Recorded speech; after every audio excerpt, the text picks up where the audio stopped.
remember everything.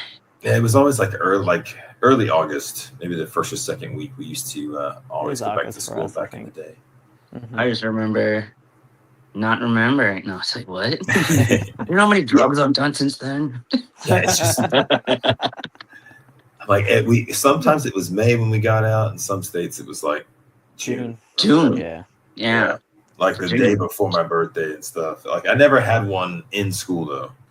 Oh, that's lucky. But I got real close one time. One year it was like June 7th. It was the day before. And I was like, it was weird. Like getting out of school, then the next day it's your birthday. That was just a kind of a weird duo. I don't know. It's like a party. You're like, fuck yeah. It doesn't happen, like but yeah, it was definitely cool. But anyway, guys, welcome back to another episode of American Bodybuilding Network, exclusive interviews. Today we are interviewing IFBB Pro Nikki Blackmon, my co-host, IFBB Pro Corinne Butler. Hello.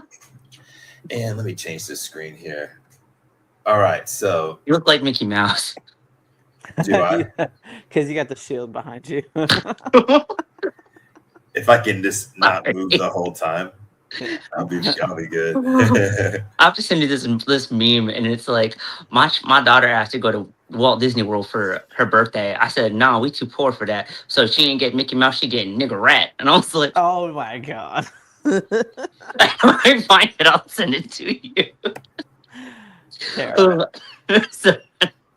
All right, man. So let's take it from the top. First things first. Yeah. Where are you from? Yeah, originally, I'm from Dayton, Ohio. That's where I grew up. Ohio is for lovers. Corinne, do you know anything about Dayton, Ohio? I'm sure you do. They eat Skyline chili there. Skyline is the shit. There you If go. I'm not mistaken, Dave Chappelle moved there in like the last couple decades, right? And when Kevin Hart came to town, he went to go see him. And Kevin was like, what are you doing here? This is a horrible side of town. He's like, yeah, I live here. Thanks. Apparently, Dayton is the hood. So, is it? Yeah, pretty much. She's not going to say it, but maybe you will. But, I don't know. I am from Ohio. It's like but at least you ain't got that Ohio Riz, though. What was high school like? Meth? Is that meth? Maybe. Crack? Which one? Is it steroids? Out in Dayton, they don't ask. I was one of 4 white kids to graduate in my high school class. I remember you telling me that. Yeah. And you were a band nerd too. I was a band nerd. Well, it's easy to find you in a crowd. I mean, she stuck out like a sore thumb. Oh, that's good. But I mean, it's an experience, and you became the person that you are today because of it. So, and it's water under the bridge now. So being IFBB Pro now, obviously you were competing before. For those that don't know, what's your division that you compete in? I compete in figure. I have done women's physique before, but I really like figure. As a pro, I fit it better. You have the symmetry for figure. I like how you look in got the physique. X. I mean, I like how I look at women's physique too, but the women's physique pros, I would never hold my own, ever. Same. There's a lot of, and not just that, but like what we were talking about earlier, you're tall. Yeah. Like a lot of muscle to put on, and it's just a lot of steroids I'd have to take. Yeah. I mean, that's definitely can't take a break, Yeah. No. Well, and I wouldn't want to, I like having femininity. Yeah. So I don't want. You don't want to be like. You don't want to be side like. Effects. Whoa. Well, I'm sure as in competing, obviously that's something we could obviously crack open even later. Just obviously when people are competitors and they're dating or they're married, there's all kinds of side effects that I think that everybody's used to in that world. But and it's just one of those things that people don't want to push the envelope on for sure. But I want to like the way that I look too. You know what I mean?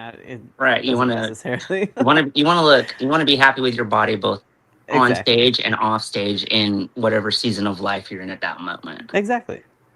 Yeah. I understand that. Considering the audience is people that are, bodybuilders or females that want to do fitness shows, aspiring competitors, bikini girls, whoever, any and everybody can benefit from everybody's story here. But you're an IFBB pro, so just like we ask everybody, how the heck did you end up standing on stage wearing that suit?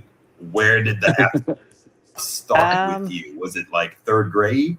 What was your spark, your moment of inspiration? Your whole life, like Eric? So I was never really into sports. I did, I think, softball for 1 year of high school, and I stood in the outfield, and I didn't really do anything. And I was also very heavy in high school. So the first time I started working out, I wanted to join the military, and I joined around 20 years old.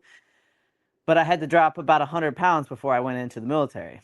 So I did a lot of crash dieting, and I ran a lot, and I was skinny fat when I joined the military. And then when I joined the military, they got the rest of it off of me, I didn't actually get into lifting until I went to Afghanistan. And when you have downtime, everybody just goes to the gym. So I kind of started learning some of the fundamentals of how to lift, and it got me really into, weightlifting. I liked how I felt when I did it. So when I got back stateside, I started doing CrossFit. I know everybody hates CrossFit. I did CrossFit and Olympic lifting, and I was doing that for a long time, and I got in some pretty good shape. I mean, it's all functional. Your O2 is through the roof. And for the military, it makes sense too. Oh yeah, it's great, especially if you're trying to do a bunch of sprint drag carries and all these other things that you got to do when you're active duty. And I was transitioning into the medical field because for the first 4 years of my career, I was a diesel mechanic and third ID. So once I started transitioning to a lab tech, they basically tell you you're a medic first. You're not a lab tech, you're a medic first. So depending on what unit you go to, if you go to a tow unit, you're pretty much a medic, right? So I wanted to be able to carry people off of the field and all that stuff.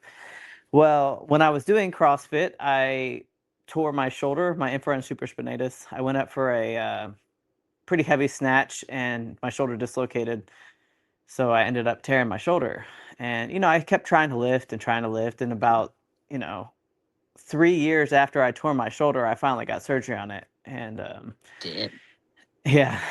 And then I wanted something else to do because I obviously didn't want to do Olympic weightlifting or CrossFit anymore just because the risk of injury. And I actually don't know how I got interested in bodybuilding per se, but I knew it was a little safer of a sport than CrossFit. So I went into bodybuilding because all you're doing is, you still lift heavy, you still put your muscles under tension, but there's not these jerking movements that you have to do when you're trying to sculpt your body. A little bit less room for the error that makes you age a little faster in the joints. Right. Yep. And, I've been dieting my whole military career, just trying to stay in shape because I gain weight so easily if I don't try to keep a good diet. So I had been dieting this long, and you know what? I like organization. I like routine. That's why the military was such a good fit for me, because I love having structure in my day. And having a diet plan where I have to eat at a certain time every day, I'm eating the same thing every day, I have to lift every day, and, structure my rest days around certain things is great, especially being in the military, because I go to the gym at lunch, but I can eat my meals throughout the day. It takes 2 seconds to shovel chicken and rice down in your face and then get back to work. So, yeah, and I got really into bodybuilding. And loved seeing how my body changed. I did my first show, I think it was 2020, 2019, something. Yeah. It was the Adela Garcia. And once I stepped on stage, even though I'm not a people person, I do not like being in front of a lot of people. For some reason, the adrenaline that I get being on stage, it's something that I like. And I like showing off the amount of work that I put in, because I feel like I'm a really strict person when it comes to my diet and my workouts, and I like to showcase that. Yep, there she is. try to just zoom in real quick. Yeah. So what year was the first show? When did you first 2020? 2020. All right. Yeah. So I have to point this out. You started competing during the Rona, the dreaded mask wearing debacle. It was terrible. That's when I died. The gyms on Post shut down. There was no gyms around that I could go to. I hated that moment in history for all the other reasons, but I could not go to the gym without getting so frustrated.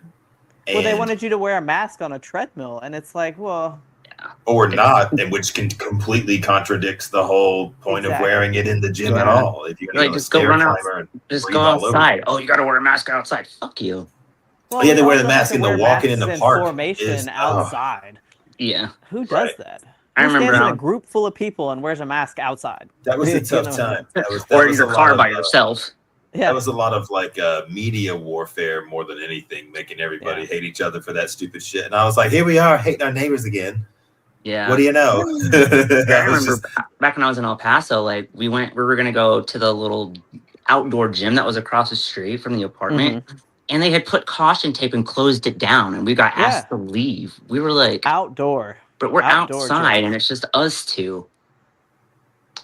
See, I ended up stockpiling a bunch of gym equipment. I bought a squat rack. And this was right before they started getting stupid expensive because they marked everything up during COVID because they knew that the gym shut down and they could get the money for it because people were losing their minds, right? Yep. So I ended up getting a squat rack and a bunch of weights and doing this stuff in my garage. I prepped for that show in my garage.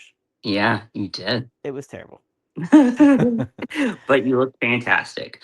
It was your first show, too. I can't hear it. We were talking about... I've never had that problem.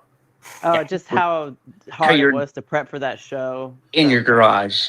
Yeah, in my garage. During COVID, during that uncomfortable time, I'll say. Yeah.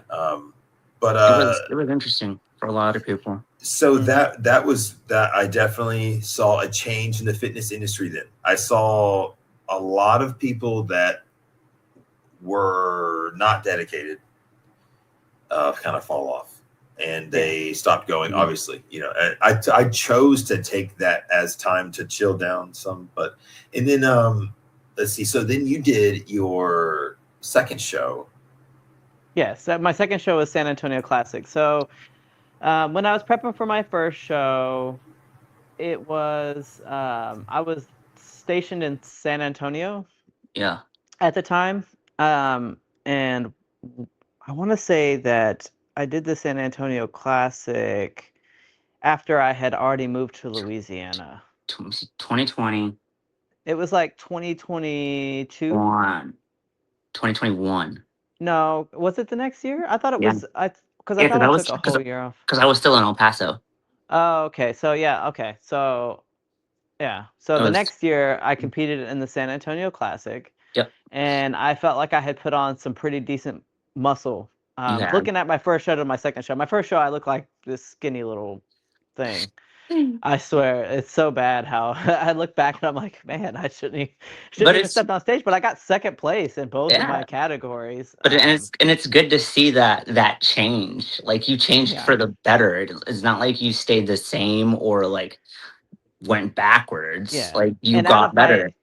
Out of my NPC shows, I think the San Antonio Classic was the best look that I had. Because even when I went to nationals, I don't feel like I was quite as good as I was in San Antonio. But you stuck center and you did not move. Like you were like number 5, 1, 2, 3, 4, 5 or whatever, and then they stuck you right in the middle and you stayed there. Because I was like, I remember I was getting my lashes done and I'm like trying to watch and I'm like, oh my gosh. So there's a small backstory, right? The owner of that show personally invited you and wanted you to come. Sandy did.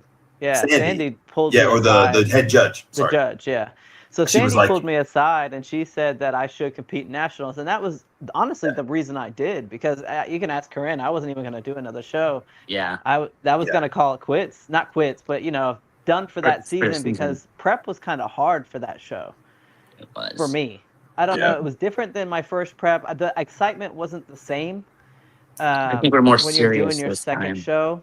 and I was more serious the second time. Plus, other environmental factors of Right. my life at the time And were making. babies.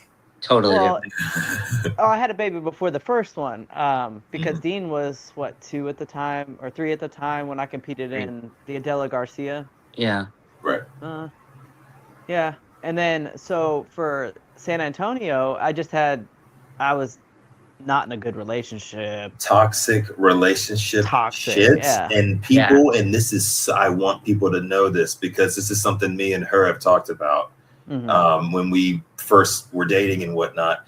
There are people who will sabotage your prep. Exactly. Yep. And it sucks when you go and get a pro card and it's like, yeah, I'm supposed to be doing this. Like, it's not this isn't Or they just don't even act bullshit like delusion. it's a big deal. And Yeah, they just completely act like it's not happening.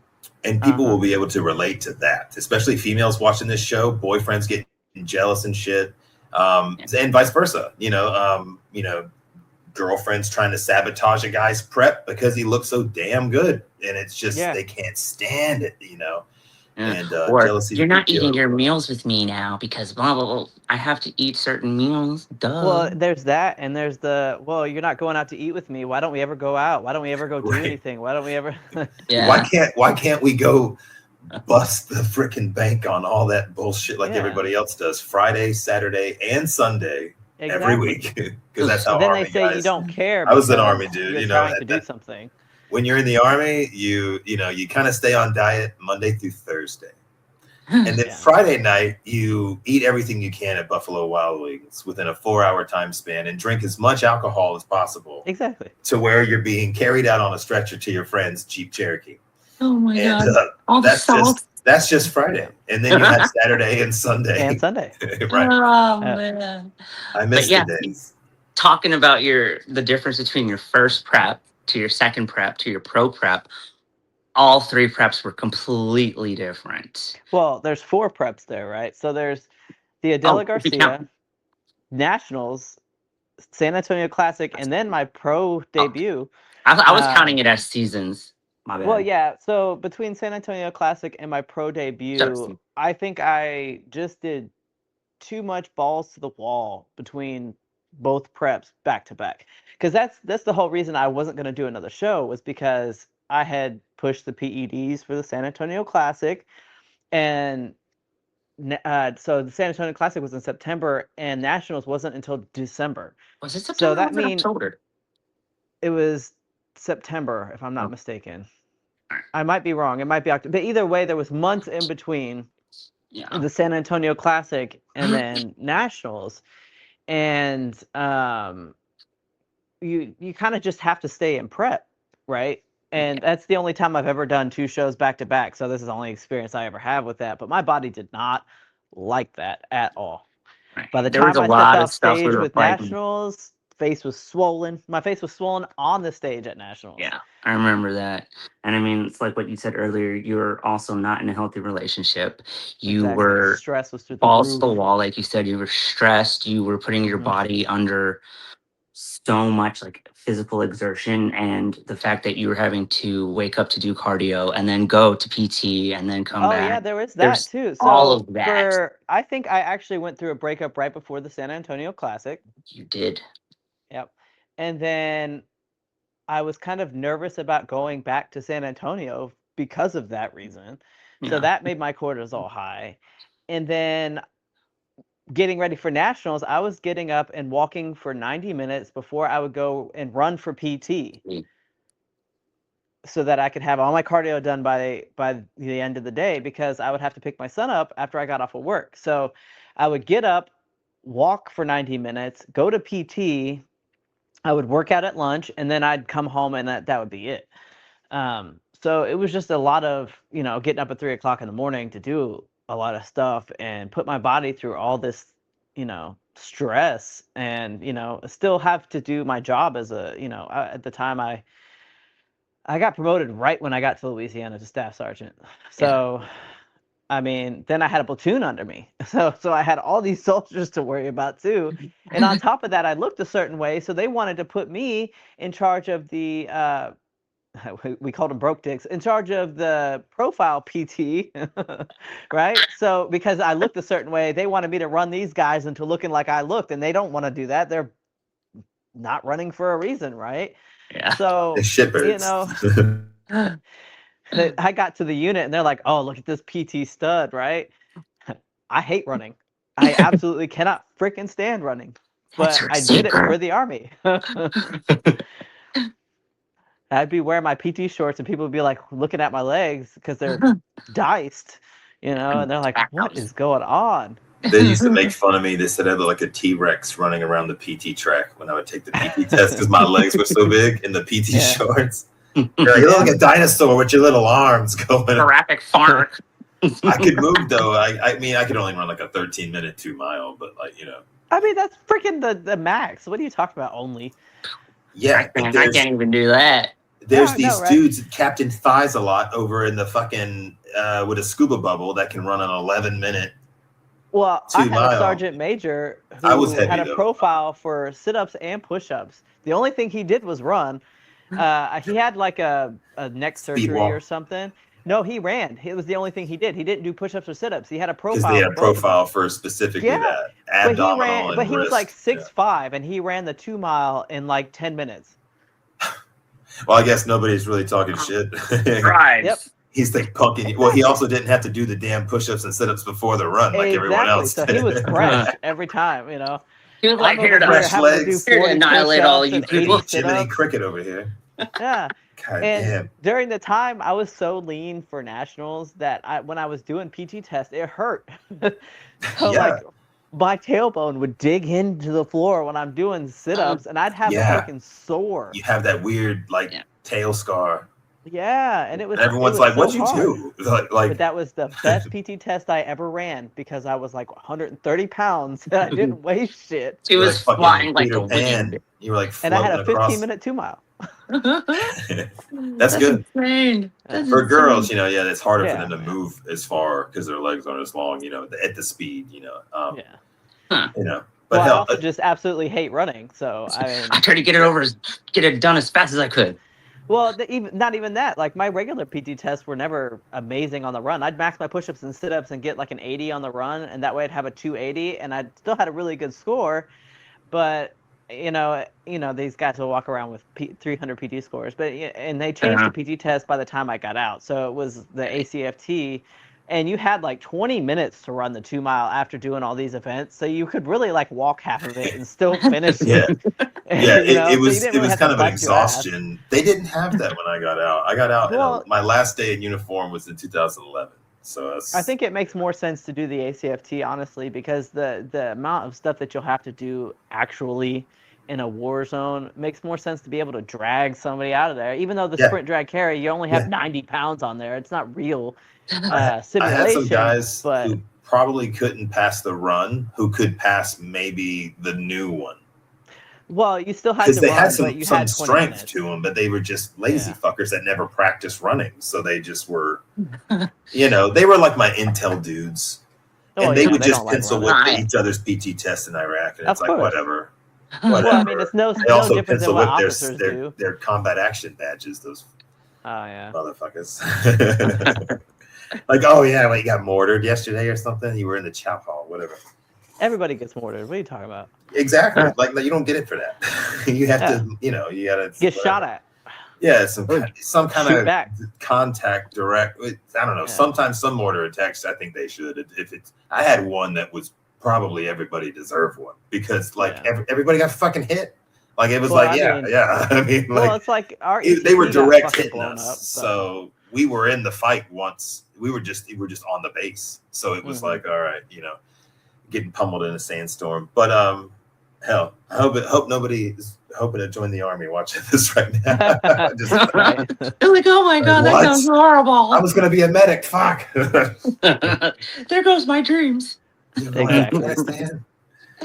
I was gonna ask you a really good question, and I totally forgot because I was listening. I'll go on. Oh, that's what I think my question was something along the lines of when you were active duty, and you were preparing for the San Antonio Classic and the Nationals. How did you find the energy, the strength, the grit to persevere and keep kicking butt to make it through the Nationals and earn your pro card? Like, how did you do that? Because I know people out there that could come up with 1,001 excuses as to why, and you're one of my favorite stories to tell. I'm like, I had a, client, and she's my IFBB pro, and she was active duty Army. She did all, and I just go, "Blah, blah, blah." So there's no reason why you can't do it, whoever you is.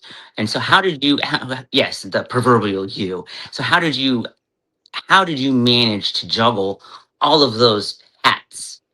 Honestly, I just did it. I know that sounds so lame to say, but like if you just do it, you get through it. Like people make such a big deal about doing things that it creates this anxiety around whatever they're doing. So if you just don't think in the way that creates anxiety, like if you don't dread doing it, you just do it. Like, okay, I got to wake up, I got to do this, and this, and just knock it out and then be done for the day. You can relax in the afternoon. But if you put all this fear and anxiety in front of everything that you're doing, it prolongs everything. You're not going to get everything done. And then by the end of the day, you're going to feel so fatigued that it's just, you're going to give up. Right. So I kind of just make a list of what I have to do the next day. You remember my calendar on the wall, right? Yeah, where I'd write everything out for the day. I'd write, whatever PEDs I had to take. I'd have a schedule on my board. Yep. I'd have what workouts I have to do. So if I'm doing legs twice a week, I'd have legs, chest, back. That I would keep shoulders. everything together. I had my so You had your meals down I pat. had my meals down pat, but I'd put it in MyFitnessPal. So all I got to do is bring it up, look at it. All right, this is what I got to do.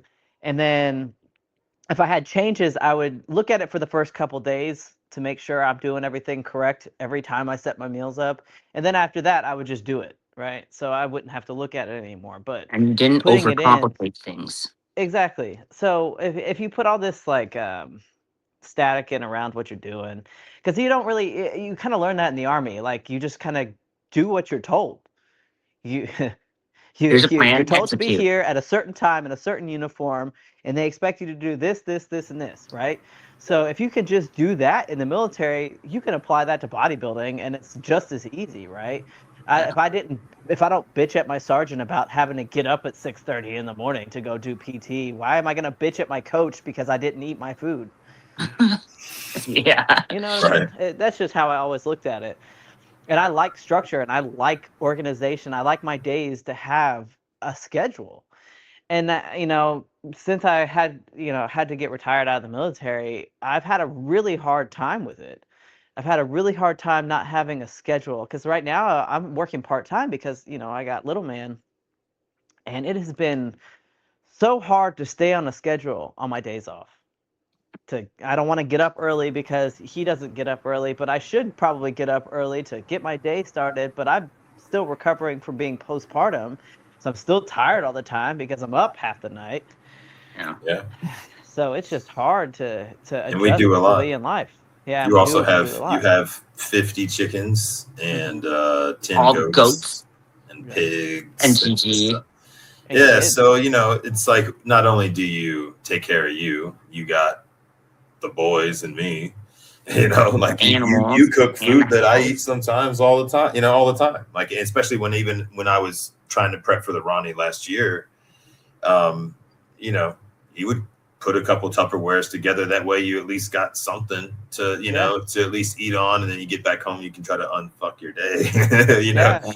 And that's another thing too. If anybody watching, if you and your person are, a fitness couple, even if they're not doing a show or whatever, it means so much if you do something for them that they don't have to do for that next day. It means so much. Cook their damn fish for them or something like that. Just took a whole hour of them doing something. And not only that, like if you guys got kids, babies, you already know, dudes, if your wife's in prep, you got to step up, you got to watch the kids and stuff. I felt like your last prep, for your pro debut was pretty freaking smooth. It was. It was the easiest prep that I've ever had in my entire bodybuilding career, right? All of it. So there was no stress in the relationship, obviously. I mean, but 24. well, this is the first bodybuilder I've dated, right? So Yeah. He understood. He understands. Yeah. Yeah.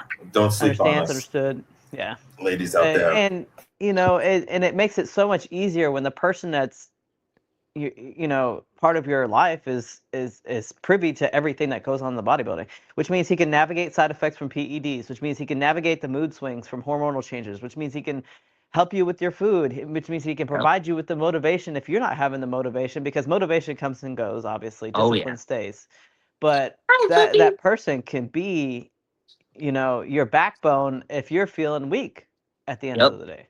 And like you said, if they can help pick up some of the slack for you know while you're on prep, then that's awesome.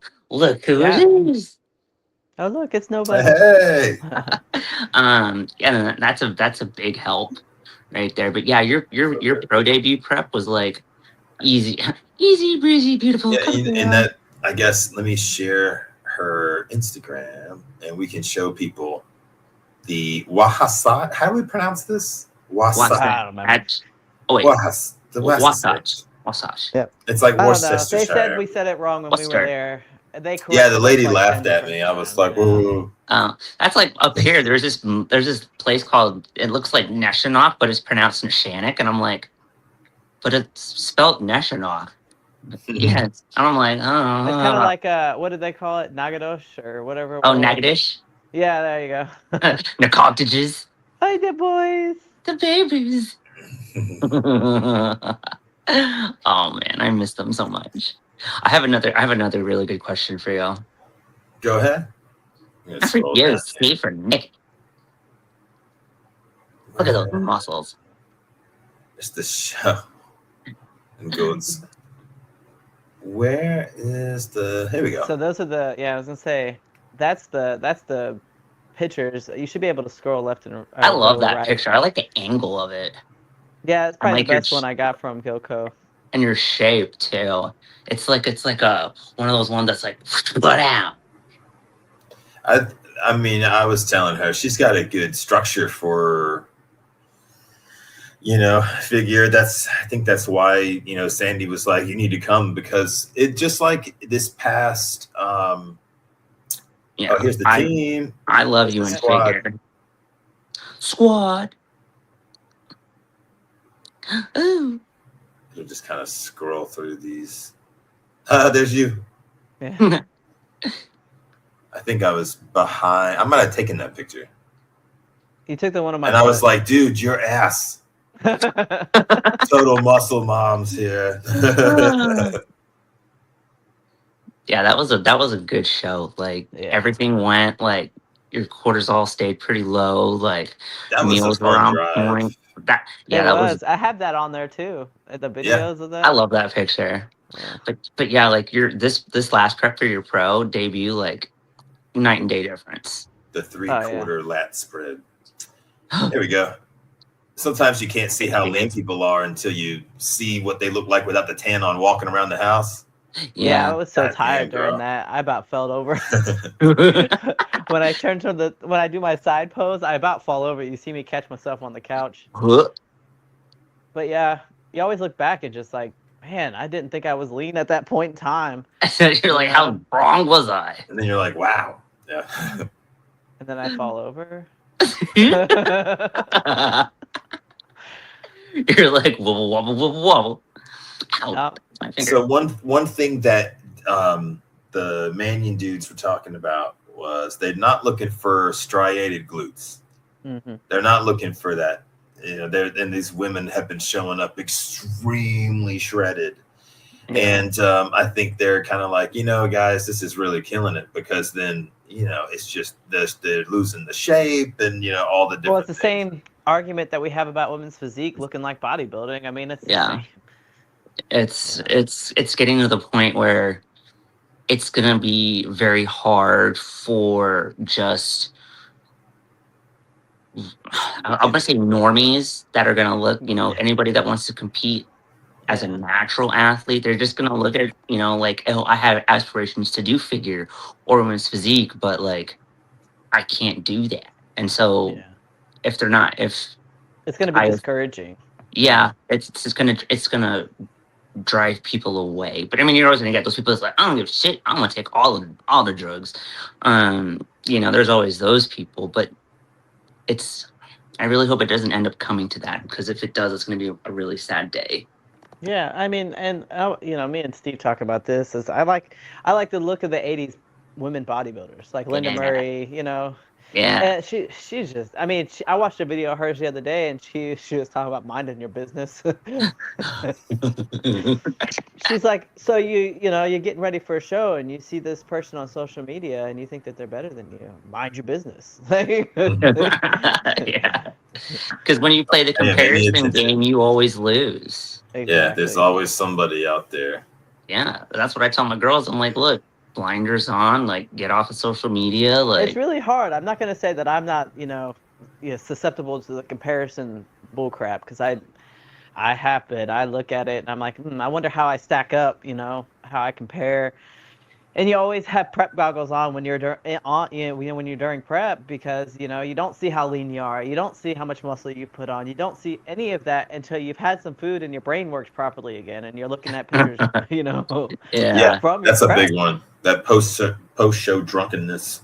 Yeah, well, you get post-show blues too, because you start gaining weight, and yeah. It can happen. So it's a hard thing to do, is go through prep, but it's one of the more rewarding things to do too, because you just want to see how far you can get. Yeah, and see how good much you progress can you've place. made. Exactly. Yeah. How much muscle you put on, how much improvement you've had from one show to the next.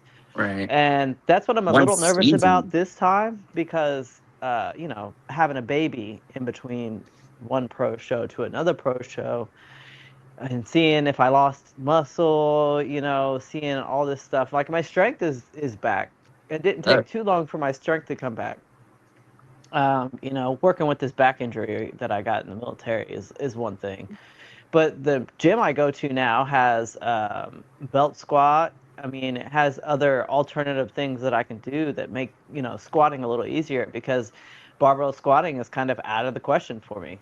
Mm-hmm. You put any constant pressure on my spine, and it's done. Lights out. Yeah. It's cooked. Mm-hmm. Yeah. And I've been doing the pendulum one. It's not quite as bad as a barbell, just because it's on a range of motion kind of thing. There's not as much room for error. Yeah. Right. So I have been doing that one on and off, and I've gotten pretty heavy on that. I've done 2 plates and a 10 maybe on each side on the pendulum. Nice. I like the way it feels. I do too, because it yeah.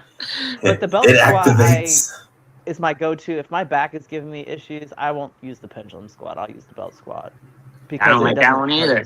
Back issues are so common too, and that, that's something else that people watching. I mean, you might have kind of an injury. Get it checked out. Don't let it. Well, see, you can still accomplish a lot with some limitations. It's a lot of it's the diet. It's active duty. So I have to work around the missing disc space and the nerve compression and all these things that stem from that injury, right? So I mean, I've done the nerve ablations, I've done the steroid it's been a battle. Physical therapy. But the thing is, you've never let it keep you down. Very true. But it did give me, I've had seasons for sure. Yeah, oh, yeah. I know. And then sometimes it just feels like you're just in too deep sometimes, and you're just like, how the hell am I ever gonna get out of this hole? And I mean, I've been there, recently, and it's just like you've got to just keep digging, dig deep within yourself and find alternative ways to do it. Yeah. Work smarter, not harder. Yeah. Okay, can you not? Because I could tell you, the heavier I am, the worse it is too. So I can't let up on trying to, stay at a good weight and keep myself active, because if I'm sedentary, I'm gaining weight and I'm stiff, and it makes it 10 times worse. Yeah, it's just to get back up and get started again. Mm-hmm. Yeah. And Yeah, it took guys, me a solid month. The back injury is, I can tell you, They're no fun. They suck. there have been some mornings where she has had a very tough time even getting moving. Yeah. And Gotta she's preheat still slowly. training, being smart, not being stupid, but going to the chiropractor, and if he had a hard time adjusting some of her. Yeah. He was like, he couldn't get it to go. Little guy's little weed. I mean, you're not supposed to be like a He-Man if you're a chiropractor to get bones to crack, but he was just like, he was just a little guy, He was just scared. He was like, I think. Yeah, he was like, I'm scared. Because it's like the pain, you're just like, because that's how it was when I would see I see my chiropractor just touch my back, and I'm like, well, it's funny because I get massage therapy, right? And every single time I go and get a massage, if they touch certain parts of my back spasms for no reason. Like because of the fascia that is knotted up in that area, it's like she has to sit there and put a cup on it to get it to release before she can even do anything to it. Yeah, I remember that. It's bad. You've gone through, oh my gosh, we had my dude Charles working on you. We had another girl working on you before the show and after, or one of the two, before the baby. And now we have Nina, the elite orthopedic. We'll have her on one day, and she can talk about people in Fort Worth coming to see her to correct some stuff and whatnot. She does some other kind of thing where she does like range of motion stuff. She corrects things differently. Like she does massage, but she also uses like stretching and corrective movements. Like a sports massage? Yes. Kind of, yeah.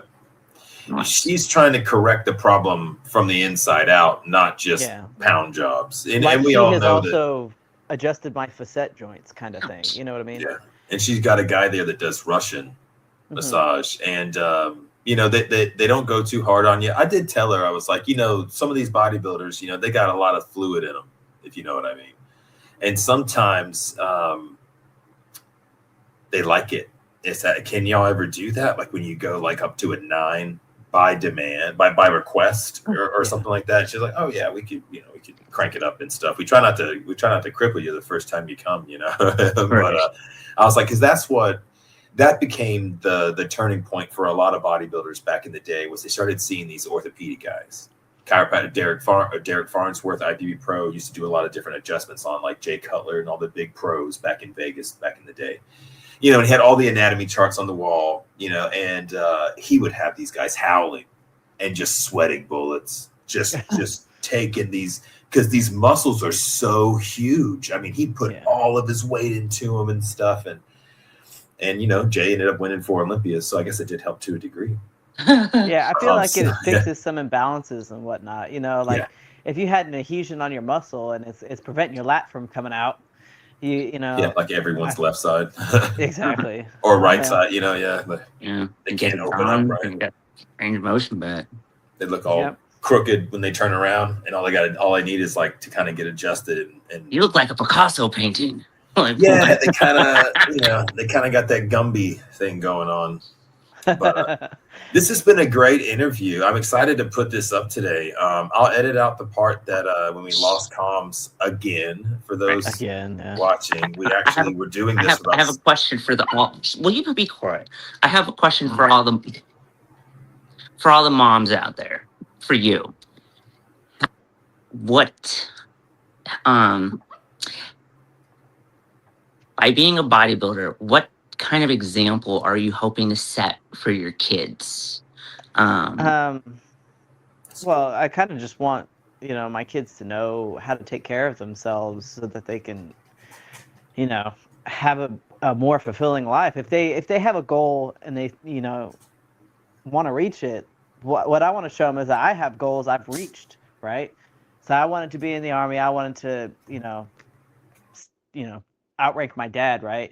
I didn't actually get a chance to do said thing, right? But I reached the same rank as my dad before they medically retired me. So, that was a goal. And then, I got out and, I just wanted my son to have a stable life and a stable home and, be able to go to school and make friends in one place and not have to move every 3 years like we were doing. So I was okay with getting out and doing all that. But with the bodybuilding, I want to show them that, hey, I've had these goals.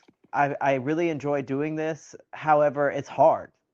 I want them to see that if you do the hard things, you can get the right outcome, the right goal. You can meet your goals with that hard thing.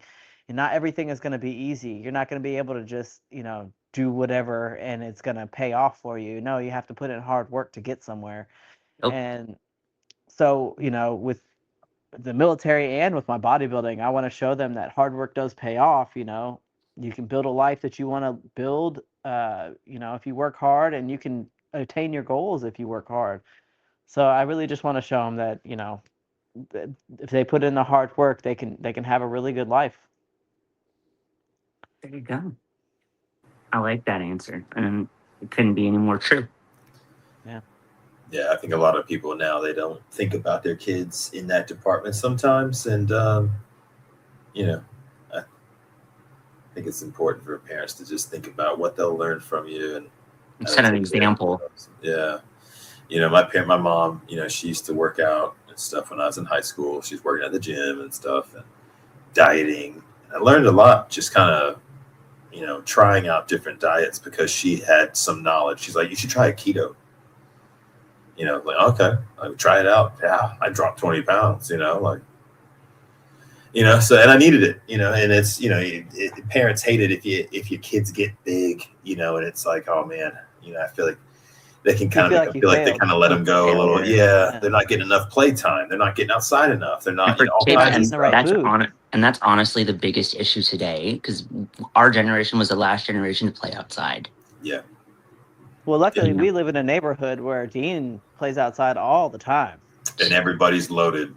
Yep. Everybody, there is a gun locked up in every room in every house in this neighborhood. So, and there's no street lights at night. So no, there aren't. We found that out at Halloween. It is dark. You can't you won't have an issue with people like, the just stuff that you see in neighborhoods when they're, like kids running around smoking dope or something, and whatever, playing pranks on people in the middle of the night. Like, nah, you can't see nothing out here. There's no one's walking around at night. Right. Cameras everywhere and stuff like that, and we still are out there every chance I'll watch him in the office, just through the blinds while we're doing, and I can see him the entire time. And it was very different for all of us. Oh yeah. We were gone all day. Hell yeah. Just go and come back. Are you okay? Yeah, I need a Band-Aid. Okay, go back outside. And there was something about the kids that I feel like the kids in the neighborhood, like the dudes would have beat some dude's ass. Yeah. Some weirdo trying to drive through the neighborhood, he would have gotten ran off by the 13-year-old assholes that are egging your house. They would have, right. Hey, come back here. They were ruthless, like the teenagers and stuff in the neighborhoods, because this is, we were watching Fight Club and stuff, Like it's a different vibe back then, Oh yeah, 100%. And then came in sync. Yeah, Backstreet Boys. No more Guns N' Roses. Now you have John Mayer playing. John Mayer killed a generation of men. Just kidding. Everyone loves double thumb guitar playing, but huge thumbs. He doesn't. Really doing that pro thumbs. I've being your husband, baby. I am having a hard time thinking of anything to ask you for the audience to learn from here. I'm so glad you're here. I got good questions. Yeah, I'm like, I know everything that I'm going to ask you. So I'm just kind of like, so when did you, but Texas Pete went live with his wife the other day and I was like, yeah, okay, cool. You should have taken notes. Failed us. I didn't watch it. I'm sure they talked about her fitness stuff, or having kids, all the same stuff. Yeah, because there's people out there that want to start but just don't know where to want to do it but don't know where to start, and there's plenty of so many women out there that want to get on stage, but you're not a bad mom. because but you like want you're to work out. or like you're shy, and Yeah. hearing, will you stop biting me? Well, and shut up. And hearing, your experience, being a super shy, and then you just like transform into this person when you get on stage. It's like you're two totally different people. And so, other women hearing that might help give them like the motivation. Well, to be fair, I did trip on stage for my pro debut. She did not trip. She adjusted her heel. There you She go. went With style. Yeah, like Without everybody style, wants to 'cause I come looked out and down look like pissed Michael off and then Jackson. went back Yeah, to but it's just sometimes especially in some stages, they have carpet. Well, that was a carpeted stage. I Oh, hate the I couldn't carpet. remember. I can't remember. Yeah. And 'Cause so it the makes it hard to carpeted turn stage in the middle. messes with you a little bit, and then the wood ones is when you see some of them lose their Flip. Yep. Yeah, or they'll go right across, or like if you're doing Yeah. women's physique and you're trying to do something like feet stick, or like, ugh. Well, yeah, because you got tan all over everything. I know. My feet never feel like they actually touch the ground. But did you really compete though? If you don't trip as you walk across the stage or stomp, I have about fallen the hell over on a side chest. I can't tell you why. It's just the diuretics, and you're nervous, and all the and things. you're hungry, and you're I depleted. was like, and I you're was literally Yeah. getting dizzy turning. I was like, what? have no water. keep going. And I just leaned back into it, and I was like, all right, sorry, y'all. What the hell was that? Cool. And my A little friends were like, Tweety did you Bird. almost fall? I was like, yeah, my calves, I think, were kind of crampy a little bit. They were stiff. So you kind of get wooden legs real quick, like that guy in Family Guy with the, you kind of get that wooden. Seamus. Yeah. You get the, like, shit, I can't feel the floor, So kind of the dead feet, not so bad. You just gotta play it off real cool though. My thing is, I usually, my body wants to sweat, so I have to work out before walking out there so that all the sweat's out. Even with B pills and cutting the water or not cutting the water, all of it, just is sweating. I'm gonna sweat my tan off. Mm-hmm. Yeah. If they make me turn around more than 3 rounds, oh man, even with working out before and getting the sweat out beforehand just to make sure. Oh man, yeah. I'll be like, "Hey, Miss Sponge." My chest been look a little glazed sometimes, walking off. But you had any issues with the tan? Did you, babe, ever have any issues with your tan misbehaving? Nope. No, not really. I mean, I had to learn how to pee through a cup. I had the learning curve. I had to break someone's heart and explain to them that there is an irritant that was in one of the tanning things that I was sponsored by a company, and it was her own personal concoction, and it was super dark, but it bled a lot through the lights, so you had to have a shit ton of layers on you. Well, when you have just so many layers on to get dark enough, I swear it'll clog you up. Your skin can't breathe. Yeah, skin can't breathe, sweating more.